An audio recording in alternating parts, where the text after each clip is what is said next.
The latest sort of horror, it's all over the front page of The Sun. There it is. Our wokest hour. His own charity, the Winston Churchill Memorial Trust, has rebranded itself the Churchill Fellowship and taken his pictures off their website, and they have also put a racism disclaimer on their website because of his alleged racist views. So here we go. He's getting cancelled. Cancel culture against one of the nation's greatest heroes, the hero who got us through our darkest hour, the Second World War. I mean, this desecration of Winston Churchill's memory, in my view, just has to stop. It's become almost a fashion now. More and more people are just dismissing him as some old racist that we ought to forget as soon as possible. And in my view, this has to cease. Let's talk to the Director of Communications at the Henry Jackson Society, Sam Armstrong. Evening, Sam. Evening, Kev. Would you agree that somehow or other we've got to stop this nonsense, because knocking Prince Winston Churchill has become almost a daily hobby of this country, hasn't it? Yeah, look, that's right. And it's the ultimate sort of badge of honor. It's like that entrance test that gangs get you to do, where you've got to commit some grievous act of wrong-headed, clearly stupid violence.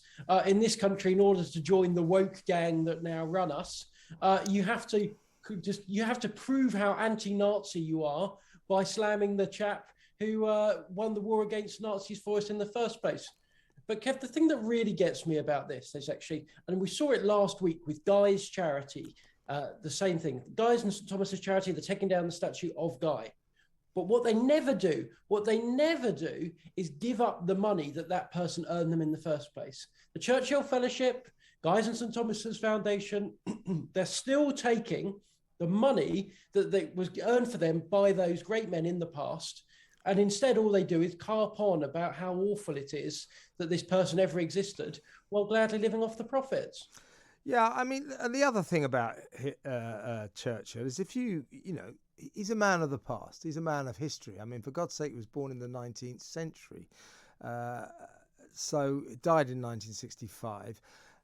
Of course he had some attitudes that don't sit comfortably with our attitudes today. It's another case of, why are we not, in this day and age, mature enough to accept that some of the attitudes of the past we find unpleasant today? But that isn't to say that these people from the past, these historical figures, were awful people. They were just people of their time. Yeah, look, that's absolutely right. And of course, all this matters because one of these days, you and I, Kev, are going to move along and our days on Earth will be over and we'll become characters in history. And I don't think any of us would like to be judged not on the standards of today. I think we're all happy to say, look, there are standards today, you've got to follow them. But on some unpredictable, unexpected future moral changes. Look, let's say the vegan lot take over and eating meat becomes tantamount to murder and all the rest of it. Well, if they put a statue up of me, which let me assure you, they won't be doing, they might put one up. You never know, Sam. You never know.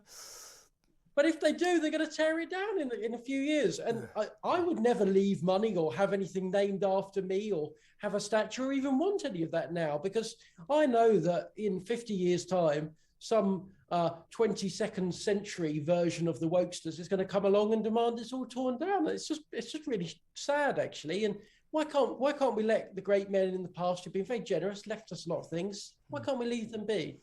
Yeah, so now on the Winston Churchill Memorial Trust has been changed in name to the Churchill Fellowship, so at least he's still got his surname in there.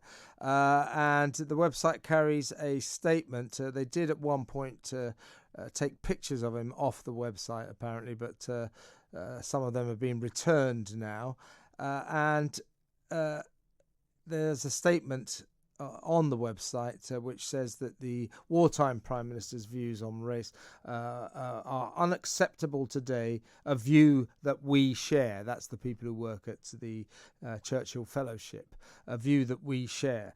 I mean, I mean, it's just kind of crazy, isn't it? This is the great man's charity, or a charity set up in his name, in his honour, in his memory. And the people who are working there now are sort of undermining him with this statement and changing the name of the charity and taking his pictures off. I mean, this is rewriting history, but rewriting history by people who should be supporting Winston Churchill, not undermining him. Yeah, and look, they were trying this morning to claim that it was nothing to do with Winston Churchill's views and there was just a rebrand and they were modernising. And sure enough, by the end of the day, the pictures had gone back up when the Prime Minister had rightly denounced him.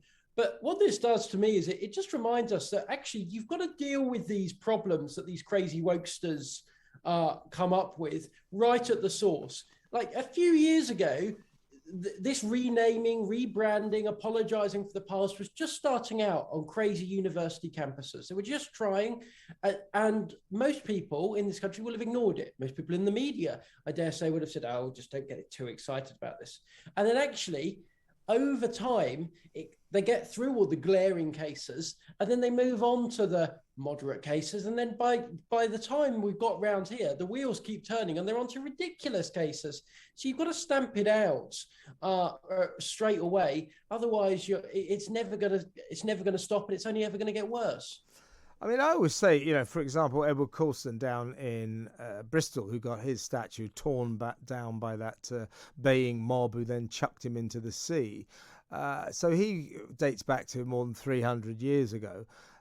By the standards of that time, okay, he made his living out of slavery, but in those days, that was a respectable way to earn your living. People were different then, and this was a guy, he made a lot of money and was a philanthropist. He gave, millions of pounds to the city, built monuments, built buildings, social centres all over the city of Bristol. Loads of things were named after him. Now he's been cancelled because back in 300 years ago, this guy made a living from something we don't approve of now. I mean, by the standards of his time, he was probably a good guy. Yeah, that's right. He was extremely generous, as was Guy, as was the guy in Guy's and St Thomas's Hospital, as was Winston Churchill. And the message all of this is sending now is, if you want to preserve your legacy, if you want to preserve your reputation for all time, don't give it away. Don't give it away. Don't set up a fellowship. Yeah. Don't do any of this.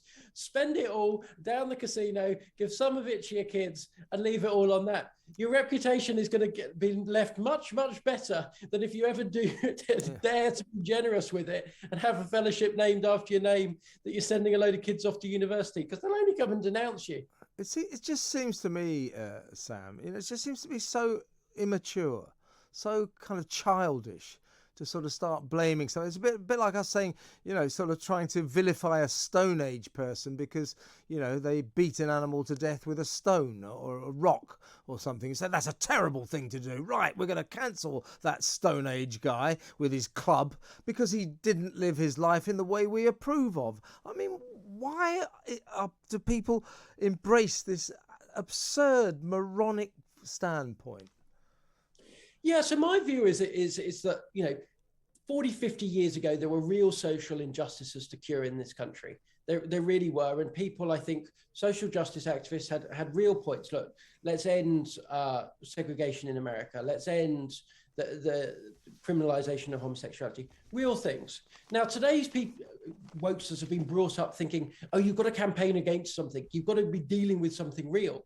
And what they've realized is actually, the world's kind of fixed most of those problems now. We've actually got ourselves into a situation where we've sorted it. So they haven't got anything to protest about. But of course, they can't give up being high and mighty and gravitating and levitating above us, telling us all how awful we are. So rather than dealing with real life problems, either they've got to make up some problems about, the world is going to end in 2 years unless you switch off the kettle every time you boil it, or they can trawl back through history and find some villains in history that they can denounce instead. I mean, the idea that anyone was seriously being hurt, offended, insulted by seeing Sir Winston Churchill Memorial Trust giving out scholarships to students to study history, I mean, it's a farce. It's for the birds. Last question, Sam. The Prime Minister put out a statement via his spokesman today about this sort of cancellation, or this mild cancellation of Winston Churchill, or the rewriting of his charity history. The Prime Minister's spokesman said it's completely absurd, misguided and wrong to airbrush Winston Churchill's giant achievements and service to this country, and the Trust should think again. So, in fairness, at least that's the Prime Minister fighting back a little bit against wokery. Generally speaking, though, this government has declared war on wokery. I don't think it does enough to pursue that war. Yeah, it's a bit like the phony war that Churchill so criticised in 1939. We went to war with the Germans, but we weren't really doing anything. They continued to dominate France. And it feels a bit like the wokesters have declared war on this country, on our cultures, on our values, much like the Nazis did all that time ago. And while we've accepted we're at war, we're yet to fight back. And actually what we need, Kev, is much like in 1941, a new Winston Churchill style character to come along and really take the battle to the enemy. I totally agree with you. Boris Johnson fancies himself as a kind of a Winston Churchill, but I don't think he's shaping up much in that respect. But yes, hopefully a new national hero will emerge to help us triumph in the war over wokery.